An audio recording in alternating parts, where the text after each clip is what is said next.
Olá pessoal, tudo bem? Na aula de hoje, nós vamos aprender como determinar um domínio máximo de uma função, em que alguns autores também chamam de domínio natural.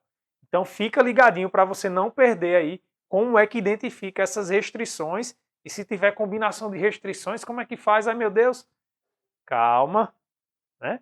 Fica nessa aula que você vai aprender tudo direitinho. Roda a vinheta. I never made it, but I know what it takes. I'm motivated by a mix of emotion. Got my statement. Eu sou o professor Adriano Medeiros e você está no canal Bote Fé na Matemática. Então olha só, pessoal, essa parte de domínio natural, ela é bem tranquila, não é tão complexa. O que a gente já estudou lá na parte de desigualdade vai nos ajudar agora nessa parte agora, tá? Então olha só, digamos que eu tenho uma função que a regra dela é dada dessa maneira. F de x igual a 2 vezes x. Ou seja, eu vou colocando aqui os valores de x e coloco ele aqui e multiplico por 2. Então, sempre que eu pegar um número real e eu multiplicar por 2, isso vai continuar me dando um número real.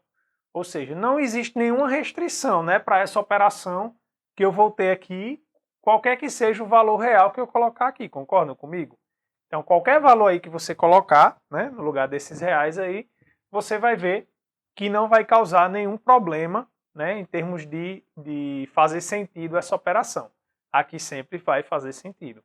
Então, quando isso acontece, a gente tem que o domínio natural da função, nesse caso, são todos os reais, porque não tem nenhum problema.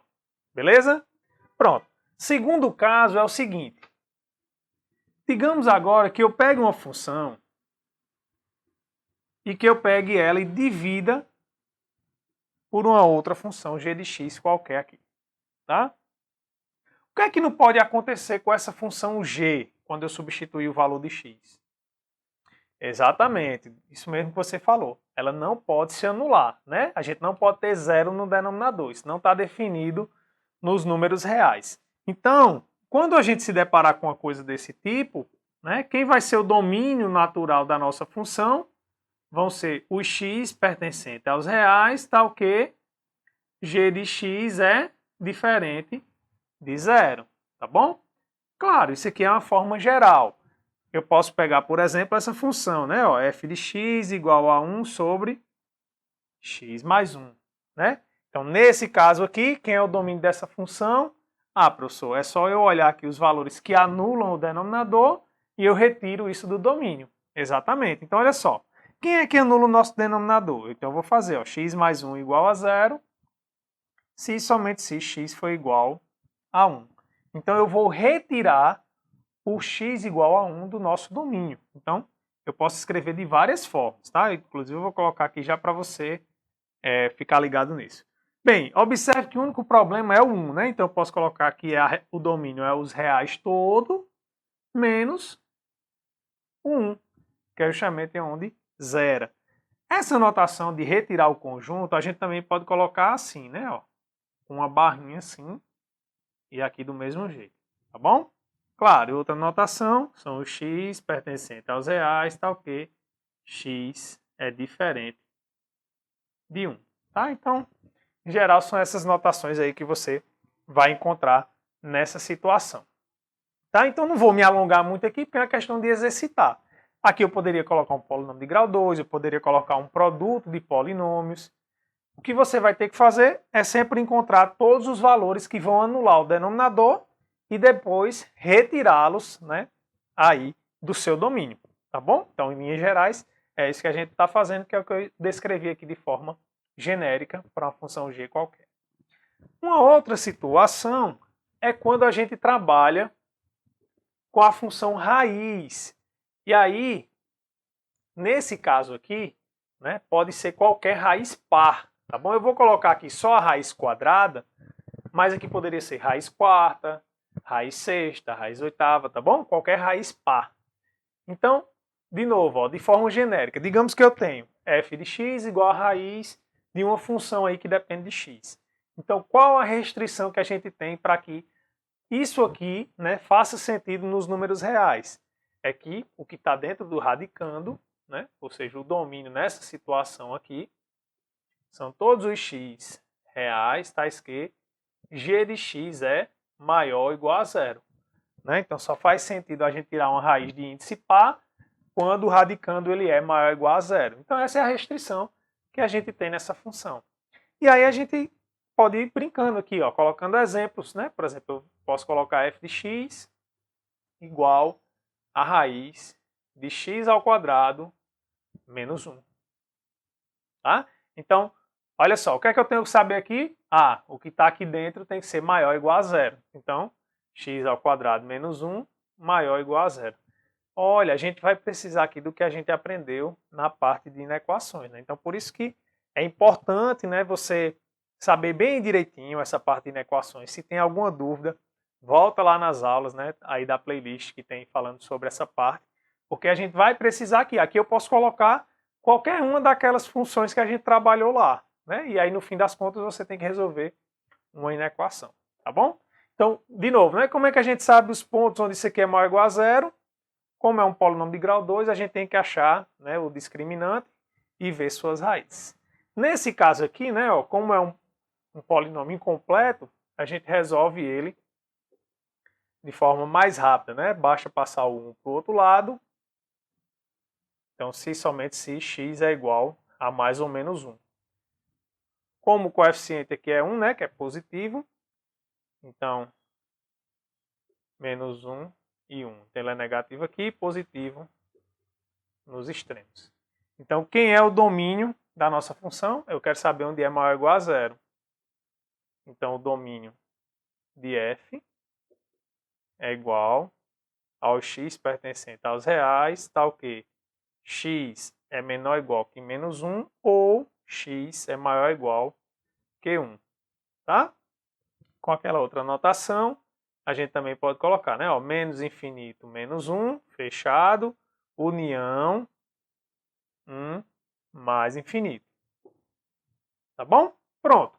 E agora, professor? Agora a gente também pode relacionar esse caso 2 com o caso 3. Por exemplo, eu posso considerar uma raiz que esteja no denominador. Como será que vai ficar? Vou apagar aqui e a gente vai fazer mais esses casos aí. Então, ó, como eu comentei, né, eu posso combinar. Então, eu posso pegar 1 sobre a raiz de g de x. Então, a gente aprendeu pelo caso 2 que o denominador não pode se anular e que o que está dentro da raiz tem que ser maior ou igual a zero.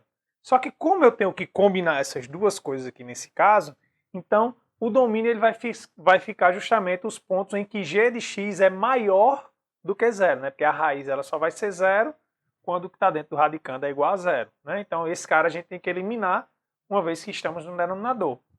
Então nesse caso aqui, né, ó, o domínio da nossa função seria o x pertencente aos reais, tais que g de x é maior que zero. Tá? Então, se a gente pegar, né, aquele exemplo que a gente pegou aqui no caso 3, só que colocando ele no denominador, ou seja, se eu pegar f de x igual a 1 sobre raiz de x ao quadrado menos 1. Né? Bem, a gente já viu, né, ó, que as raízes é menos 1 e 1, né? Ele é positivo aqui e negativo aqui no meio, não é isso? E como a gente quer isso aqui, a gente quer x2 menos 1 maior que zero. Ou seja, a diferença é que agora a gente vai ter que excluir, né, as raízes, onde zera. Então, para esse caso aqui, né, o domínio de f seria o x pertencente aos reais, tais que x é menor estrito do que o menos 1, ou x é maior estrito do que 1. Né? Na outra notação, seria menos infinito aberto, menos 1 aberto, união 1 aberto, mais infinito também aberto. Tá bom? Então, a gente pode combinar essas situações. E aí também, professor, e se por acaso tiver raiz em cima e raiz embaixo, o que é que a gente faz? Tranquilo, do mesmo jeito, olha só. Vamos ver aqui, nosso quinto caso, por exemplo. Digamos que eu vou pegar esse mesmo exemplo, porque aí a gente já calculou, mas digamos que eu tenho assim, ó. Raiz, vou agora chamar g de x essa função. Raiz de x mais 1 sobre a raiz de x2 menos 1. Tá certo? Então, qual é a restrição que eu tenho que ter aqui? Ah, professor, eu sei que o que está no numerador né? O que está dentro da raiz tem que ser maior ou igual a zero. Então, beleza, essa é a primeira restrição. X mais 1 maior ou igual a zero, se somente se x maior ou igual que menos 1. Essa daqui, a gente já sabe a restrição. É essa daqui, né? E agora, professor, como é que eu faço para saber o domínio da função como um todo? Aí a gente tem que fazer a interseção, tá bom? Então, olha só, eu vou colocar aqui essa do x mais 1. A gente tem que x é maior ou igual que menos 1. Então, menos 1. A parte que é maior ou igual, deixa eu colocar aqui de vermelho, vai ser essa daqui, né? Ó. E aí eu tenho o da parte, né? Do x ao quadrado menos 1, da raiz no caso, né? Então a gente tem aqui menos 1 aberto, né? E pega aqui. Pronto. Como eu quero uma coisa que atenda os dois ao mesmo tempo, isso tem que ser a interseção, tá bom? Então sempre que a gente estiver estudando essa parte de domínios, a gente vai fazer a interseção, né, dos domínios que a gente encontrar devido às restrições. Então aqui está o menos 1, aqui está o 1. Bem, a gente já está vendo aqui, né? Só vai ter interseção nesse pedaço de cá. Então, essa é a interseção. E aí o domínio da nossa função g vão ser os x pertencentes aos reais, tais que x é maior do que 1. Tá? Ou então, na outra notação, a gente pode colocar assim, né? 1 mais infinito. Tá bom, pessoal? Então, claro, a gente pode passar aqui o dia inteiro resolvendo exercícios desse tipo, bolando funções, colocando funções mais complexas, né? Mas, né, para título de informação, é assim que a gente deve proceder. E aqui estão, né, as informações fundamentais para que você consiga resolver qualquer exercício, né, que você se depare tratando com uma dessas funções, tá bom? Então, ó, se você gostou, deixa seu like aí nesse vídeo. Se inscreve no canal, caso ainda não seja inscrito. Pode deixar aí qualquer dúvida que tenha, eu terei o maior prazer em ajudar. Tá bom? Então, um forte abraço, fique com Deus e até a próxima.